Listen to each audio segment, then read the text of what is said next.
Hello प्यारे दोस्तों, आज मैं आप सबके लिए निदानात्मक कक्षाओं हेतु मॉड्यूल जो कि मैं ये देखिए सत्र 2024 और 25 के लिए आपका दिया गया है विद्यार्थी अभ्यास पुस्तिका दोस्तों। और ये मतलब कक्षा 9वीं के लिए दिया गया है, विषय विज्ञान है। विषय विज्ञान दोस्तों आप लोग यहाँ पर देख सकते हो कि सभी अध्यायों का यहाँ पर नाम दिया गया है एक-एक करके। टोटल जो है आपका 12 अध्याय दिया है। तो इस वीडियो के माध्यम से आप सभी को अध्याय 1 जो है पूरा का पूरा हल कराया जाएगा। तो चलिए दोस्तों हम लोग शुरू करते हैं। ये देखिए हमारा अध्याय 1 दिया है हमारे आस-पास के पदार्थ। तो दोस्तों इसमें सबसे पहले कुछ मेन पॉइंट आपका दिया जिसे आप लोग खुद ही पढ़ लेना है। और जब आप इसे अच्छी प्रकार से पढ़ लीजिएगा और पढ़ने के बाद नीचे में देखते हैं तो कुछ बहुत सारा प्रश्न भी दिया गया है। देखिए यहाँ से हमारा जो ऑब्जेक्टिव क्वेश्चन है वो शुरू होता है। तो दोस्तों हम लोग अब शुरू करते हैं और संपूर्ण हल इस अध्याय का पूरा एक-एक करके सभी प्रश्नों का हल बताने वाला हूँ। कि पदार्थ की कितनी अवस्थाएँ होती है? आपका पदार्थ की तो आप लोगों को यहाँ पर 4 ऑप्शन दिया तो ऑप्शन नंबर 3 बिल्कुल सॉरी ऑप्शन नंबर ये जो 3 नंबर जो देखे ना वह तो बिल्कुल सही है। पदार्थ की किस अवस्था में कणों के मध्य न्यूनतम रिक्त स्थान होता है? न्यूनतम किसमें होता है दोस्तों? तो आपको पता है यहाँ पर होगा ठोस। इसका उत्तर क्या होगा? ठोस। अब ये क्वेश्चन नंबर 3 में कहा है पदार्थ की किस अवस्था में किसी वस्तु का एक निश्चित आकार, स्पष्ट सीमाएं एवं नगण्य स्पिंडता होती है। दोस्तों इसका भी जो उत्तर होगा आपको यहाँ पे लिखना है ठोस। क्या होगा? ठोस। ठीक है। अब चलिए क्वेश्चन नंबर 4 देखते हैं।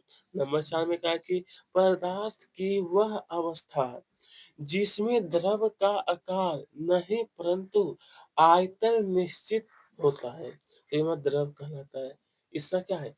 आकार निश्चित नहीं लेकिन इसका आयतन क्या है? निश्चित है। ठीक है। ये बिल्कुल सही है। न्यूनतम विसरण का गुण पाया जाता है। न्यूनतम विसरण का गुण तो यहाँ पर होगा ठोस में। मेरे दोस्त यहाँ पर हो जाएगा ठोस में। ठीक है। आइए क्वेश्चन नंबर 6 में पूछा गया हमसे गैसों के किस गुण के कारण उन्हें सिलेंडर में भर के रखा जा सकता है? किस गुण के कारण? तो यहाँ पर हो जाएगा अस्पिंडता, संपिंडता, संपिंडता। ठीक है। मैं आशा करता हूँ आप लोग इसे भी पूरा कर लिए होंगे। अब आते हैं हम लोग रिक्त स्थानों की पूर्ति कीजिए। यहाँ पर जो आपको भरना है चलिए मैं बता देता हूँ कि कहाँ पर क्या भरिएगा सही से। कि जिस न्यूनतम ताप पर ठोस पिघलकर द्रव बन जाता है वह। देखिए ये जो फर्स्ट क्वेश्चन आप करिए ना मैंने इसका अच्छी तरीके से तैयार कर लिया हूँ यहाँ पर ताकि बताने में आसानी हो सके। तो यहाँ पर लिखना आपको गलनांक भरना है। दूसरा क्वेश्चन पूछा गया था नई किताब वाला कि बर्फ का जो गलनांक है वो यहाँ पर लिखना है कि 273.15 केल्विन और 273 केल्विन। ठीक है। आइए क्वेश्चन नंबर 3 देखते हैं। जल जल के कणों की जो ऊर्जा है वो 373 केल्विन तापमान पर बर्फ के कणों की ऊर्जा से अधिक होती है। देखिए तापमान जो था ना सो तापमान को हम लोग केल्विन में मापते हैं और केल्विन का जो संकेत होता है वो के होता है। आपको भी पता ही होगा। पूछा है ठोस कार्बन डाइऑक्साइड को यहाँ पर स्टूडेंट हो जाएगा शुष्क बर्फ नाम से भी जाना जाता है। अब आइए नंबर 5 में पूछा है क्वथनांक से कम तापमान पर द्रव के वाष्प में परिवर्तित होने की प्रक्रिया को हम लोग वाष्पीकरण कहते हैं। हम लोग वाष्पीकरण कहते हैं। ठीक है। अब दोस्तों मैं आशा करता हूँ ये भी तो पूरा हो चुका है। अब यहाँ देखिए कहा गया था प्रश्नों के उत्तर एक शब्द या एक वाक्य में देना है। फर्स्ट जो दिया है क्वेश्चन आपका कि जल का गलनांक केल्विन पैमाने पर कितना होता है? आइए स्टूडेंट तो देखिए स्टूडेंट मैंने यहाँ पर उत्तर अच्छी तरीके से लिख दिया हूँ कि जो यहाँ पर 273 केल्विन होता है। नंबर 2 में पूछा है 300 केल्विन तापमान का डिग्री सेल्सियस में क्या मान होता है? देखिए, केल्विन 273 बराबर का हो गया 300 माइनस का 273, इसके बाद जो आंसर निकला 27 डिग्री सेल्सियस, कितना कितना, तो 27 डिग्री सेल्सियस। जितना भी तापमान दिया रहेगा केल्विन में, उसमें आपको क्या करना है, 273 से घटा देना है। जब आप घटाइएगा, जो आपका घट करके आंसर आएगा, वही सेल्सियस में मान हो गया 27। उसके बाद जल का क्वथनांक जो होता है वो 100 डिग्री सेल्सियस है, कितना है, 100। चलिए, क्वेश्चन नंबर 4 में कहा है, द्रव अवस्था में पाई जाने वाली धातु का नाम। तो द्रव अवस्था में जो है एक पारा जो होता है दोस्तों, वो द्रव अवस्था में पाया जाता है, और यह जो होता है वो पीले कलर का होता है। कैसा होता है, पीले कलर का, यानी कि ये सोने कलर का यह होता है, ठीक है। चलिए, तापमान का जो एसआई मात्रक है, मैंने अभी पहले बताया था कि तापमान का एसआई मात्रक है। एसआई का मतलब इसे क्या है कि पूरे विश्व में तापमान का जो मात्रक है वो केल्विन ही है, और इसका जो संकेत है वो के होता है, ठीक है। आइए अब हम लोग देखने वाले हैं स्टूडेंट, अति लघुत्तरीय प्रश्न। पहले बुक वाला दिखा देता हूँ, ताकि यहाँ से हमारा प्रश्न जो शुरू होता है, अति लघुत्तरीय जो दिया है ना, कि वाष्पीकरण की गुप्त ऊष्मा से आप क्या समझते हैं। तो आइए मेरे दोस्त, आप सबको उत्तर लिखना है कि वाष्पीकरण वाष्पीकरण की गुप्त ऊष्मा ताप की वह मात्रा होती है जो 1 किलोग्राम द्रव को वायुमंडलीय दाब और द्रव के क्वथनांक पर गैसीय अवस्था में परिवर्तन करने हेतु आवश्यक होती है। यह क्या होती है दोस्तों, तो करने हेतु आवश्यक है। आइए क्वेश्चन नंबर 2 में फिर कहा है, संगलन की गुप्त ऊष्मा से आप क्या समझते हैं, किससे, संगलन की। तो मेरे दोस्त, संगलन की गुप्त ऊष्मा ऊर्जा की वह मात्रा है जो 1 किलोग्राम ठोस को वायुमंडलीय दाब पर ठोस को उसके संगलन बिंदु पर द्रव अवस्था परिवर्तन के लिए आवश्यक होती है। परिवर्तन के लिए क्या होती है, आवश्यक है। चलिए क्वेश्चन नंबर 3 देखते हैं। तो नंबर 3 में ऐसा कि पूछा गया है हमसे कि सामान्यतः ठोस पदार्थों की अपेक्षा द्रवों का घनत्व कम होता है, लेकिन आपने बर्फ के टुकड़े को जल में तैरते हुए देखा होगा। लिखिए ऐसा क्यों होता है। तो आइए, और दोस्तों मैं ज्यादा बड़ा उत्तर भी नहीं बताता हूँ। आप लोग अगर क्लास 9th में आए तो लगभग 3 लाइन 4 लाइन तो आपको लिखना ही पड़ेगा। तो आप लोग इतना भी तो लिख सकते हो कि कोई भी वस्तु जल पर तब तैरती है जब उसका घनत्व जल के घनत्व से कम होता है। जब जल बर्फ में परिवर्तित होता है तो उसका आयतन थोड़ा सा बढ़ जाता है, जिसके कारण उसका घनत्व जल की अपेक्षा थोड़ा सा कम हो जाता है। इसीलिए इसीलिए दोस्तों क्या होता है कि बर्फ का टुकड़ा जल पर तैरता रहता है, ठीक है। ठीक है, आइए प्रश्न क्रमांक 4 में पूछा है कि वाष्पन, वाष्पन को ही हम लोग वाष्पीकरण भी कहते हैं।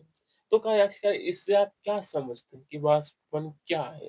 तो देखिए, वाष्पन यानी वाष्पीकरण किसी द्रव का उसके क्वथनांक से नीचे तापमान पर स्वतः स्वतः ही वाष्प में बदलने की घटना वाष्पन यानी वाष्पीकरण कहलाती है। क्या कहलाती है दोस्तों, वाष्पीकरण कहलाती है। आइए अब यहाँ पूछा है कि ऊर्ध्व ऊर्ध्वपातन को परिभाषित कीजिए, उदाहरण भी दीजिए। तो सबसे पहले परिभाषा, फिर देखिए लिखना है, ऊर्ध्वपातन किसी ठोस पदार्थ को गर्म करने पर बिना द्रव अवस्था में बदले सीधे गैस सीधे गैस में बदलने की घटना ऊर्ध्वपातन कहलाती है। यानी इसमें क्या होता है दोस्तों, ठोस पदार्थ को गर्म करने पर ना वो द्रव में नहीं बल्कि सीधे गैस के रूप में ये जो परिवर्तन होता है। जैसे कि कपूर, कपूर को जब आप जलाइएगा वो क्या होता है कि ठोस से सीधे वो गैस में परिवर्तित हो जाता है और एक हो जाता है नौसा द्रव। ठीक है? आप लोग तो कपूर को जलाए होंगे तो आपको अनुभव भी होगा। आइए प्रश्न क्रमांक 6 में कहा गया है कि गलनांक को परिभाषित कीजिए। किसको? आखिरकार ये जो गलनांक आपका दिया है इसको परिभाषित करना है तो लिखना है गलनांक वह स्थिर ताप जिस पर गर्म करने से ठोस पदार्थ द्रव अवस्था में परिवर्तित होता है उस ठोस का गलनांक कहलाता है। उस ठोस का क्या कहलाता है? गलनांक। आइए अब देखेंगे आगे। पहले बुक वाला प्रश्न दिखा देता हूँ ताकि आप लोगों को स्पष्ट हो सके। दोस्तों मैंने अभी तक यहाँ तक आपको बता चुका हूँ। अब देखिए लघुत्तरीय जो दिया गया है जिसमें कहा गया कि गलनांक एवं क्वथनांक। आइए एक-एक करके इन्हें भी देखेंगे। देख सकते हो यहाँ पर आप लोग कि गलनांक एवं क्वथनांक में अंतर आपको बताना है। तो आइए मेरे दोस्त अगर आप चाहते हैं तो आप इन्हें 2 भागों में बाँट करके चाहे तो लिख सकते हैं यहाँ पर गलनांक लिख देना है और यहाँ पर क्वथनांक भी लिख करके 2 भाग कर सकते हो। जैसी आपकी इच्छा तो पहले आपको मैं गलनांक वाला 2 अंतर बता देता हूँ। पहला लिखना है कि यह वह स्थिर ताप है जिस पर पदार्थ ठोस अवस्था से द्रव अवस्था में परिवर्तित होता है, इसी को हम लोग गलनांक कहते हैं, ठीक है? और अशुद्धियाँ मिलाने पर यह कम हो जाता है। इस तरीके से चाहे तो आप इन्हें एक भाग में गलनांक में ये साइड लिख देना है और इस जो आपको ये साइड लिखना है, ये साइड वो मैं नीचे आपको बता देता हूँ। देखिए ये है क्वथनांक। यह वह स्थिर ताप है जिस पर पदार्थ द्रव अवस्था से गैस अवस्था में परिवर्तित होता है। अशुद्धियाँ मिलाने पर यह बढ़ता है। यह क्या होता है दोस्तों? बढ़ता है, ठीक है? इस तरीके से आपको नोट कर लेना है। इसके आगे जब हम लोग देखेंगे तो यहाँ पे पूछा है कि गर्मियों में मटके का जल ठंडा क्यों होता है? देखिए इसका जो कारण है मैं बताता हूँ। कि आखिरकार इसका ठंडा होने का कारण क्या है? देखिए, सबसे बड़ा कारण है कि मटके का जल गर्मियों में मटके का जल ठंडा इसलिए होता है मटके की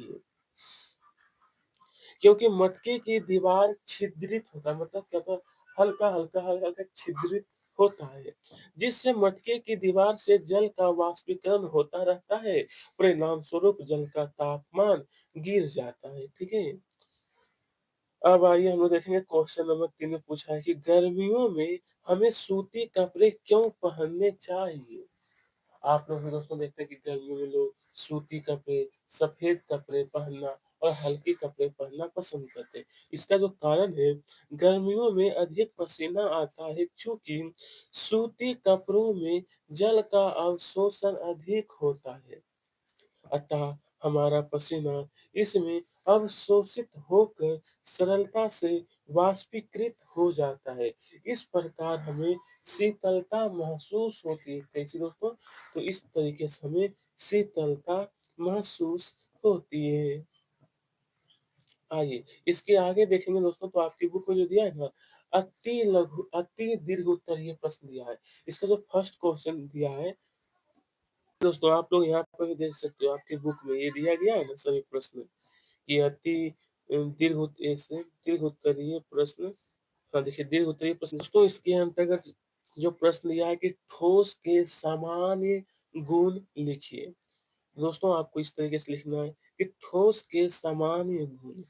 तो पहला पॉइंट में आपको लिखना है कि इसके कणों के मध्य रिक्त स्थान जो है वो न्यूनतम का मतलब होता है कि कम से कम होता है। इसके कणों की गति तथा गतिज ऊर्जा न्यूनतम होती है। आप लोग भी जानते हैं गतिज ऊर्जा क्या होता है। इसके कणों के मध्य आकर्षण बल अधिकतम होता है। इसके आयतन एवं आकार स्थिर रहता है अर्थात नगण्य अस्पिंडता होती है।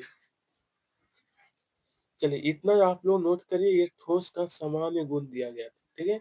उसके आगे जब देखेंगे तो दूसरा क्वेश्चन दिया था कि पदार्थ की विभिन्न अवस्थाओं के गुणों में अंतर को सारणीबद्ध कीजिए, सारणीबद्ध कीजिए।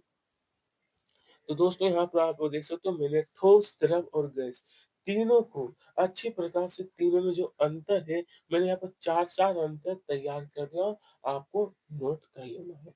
ओके, तब आगे बढ़ते हैं अब।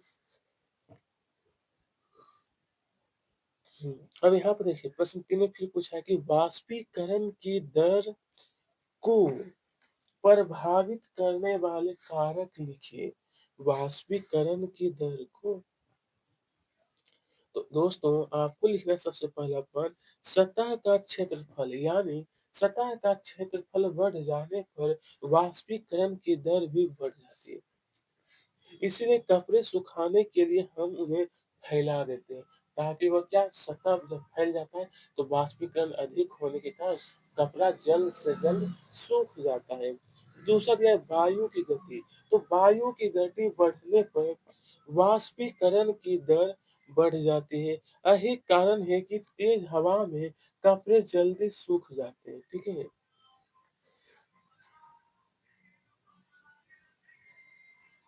तो दोस्तों ये दोनों पॉइंट आपको नोट कर लेना है। तीसरा पॉइंट में दिया है हमारा आर्द्रता की मात्रा, तो लिखना है जब वायु में आर्द्रता की मात्रा बढ़ती है तो वाष्पीकरण की दर घटती है। आर्द्रता बढ़ेगी तो वाष्पीकरण घटेगी।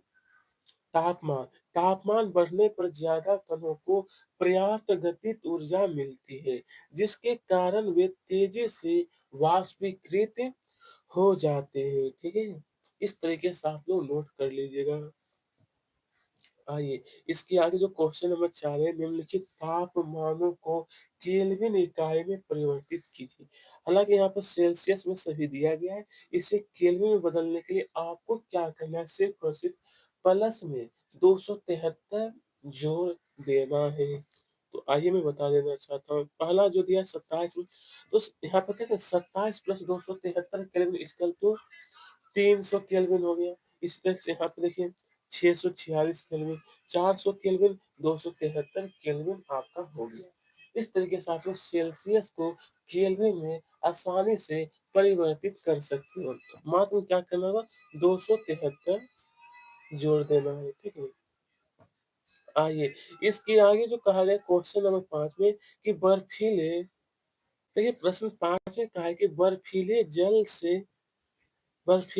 से भरे गिलास को बाहरी सतह पर जल की बूंदें क्यों नजर आती है? आप लोग भी इस बात पर ध्यान दिए होंगे। आइए इसका जो आंसर लिखना मैं बता दूंगा और समझ भी जाएगा कि आखिर का कारण क्या है।